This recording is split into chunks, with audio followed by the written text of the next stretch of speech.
Сервисот HBO Go е прилично интуитивен и едноставен, така да многу брзо и лесно ќе почнете да го користите.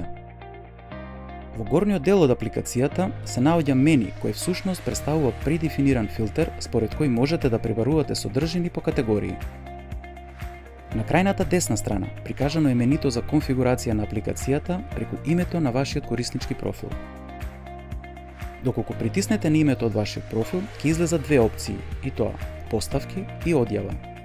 Доколку притиснете на поставки, системот ќе ве префрли во делот за конфигурација на сервисот. Првото мени е управување со профили, каде можете доколку сакате да ја промените вашата имейл адреса, да ја промените лозинката или пак да се одјавите од сервисот. Во менито за поставки за јазик, од паѓачкото мени можете да изберете на кој јазик да биде менито на сервисот, како и јазикот на кој ќе се активира титлот при гледање на избраното видео.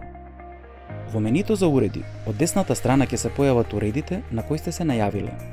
Доколку сакате, можете да деактивирате некој од уредите со притискање на корпата за ѓубре. Системот ќе ве извести дека истиот уред нема да можете повторно да го активирате 24 часа од моментот на деактивација.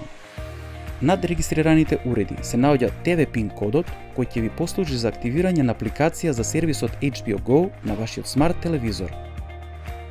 Копчето "Активирајте нов уред" служи за активирање на сервисот на играчка конзола, Apple TV или сличен уред.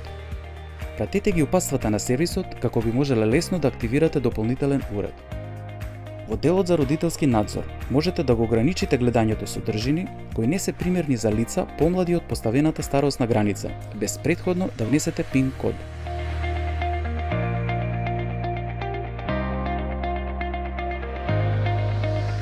Доколку сакате, можете да пребарувате содржини по категории, селектирајќи еден од предефинираните филтри од горното мени, како серии, филмови или kids содржини прилагодени за деца.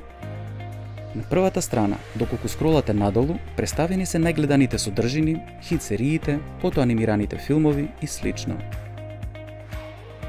Доколку се позиционирате на некоја содржина, ќе се појави прозорец со кратка содржина на видеото, како и оценка од сервисот IMDb.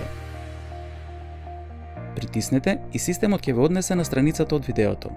Овде се представени главните детали од видеото, додека во долниот дел се прикажани слични содржини кои можеби би ве интересирале да ги погледнете. Доколку сакате веднаш да го гледате видеото, притиснете "Гледај", со што видеото ќе започне. Од долниот дел поставени се контроли за видеото. Доколку ја притиснете крајната десна икона, видеото ќе се отвори на целиот екран. Преку иконата Запчаник можете да ја менувате големината на титлот, додека преку следната икона ќе можете да го менувате аудио јазикот и титлот.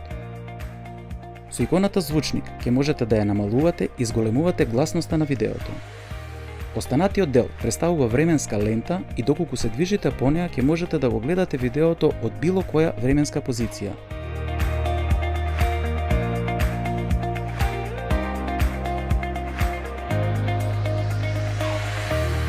Како скратеници за контрола на видеото, можете да ги користите копчињата со стрелки од тастатурата. Копчињата за налево и надесно ве носат 15 секунди нанапред или наназад низ видеото. Додека со копчињата за надолу и нагоре ја намалувате или зголемувате гласноста. Ви благодариме на вниманието.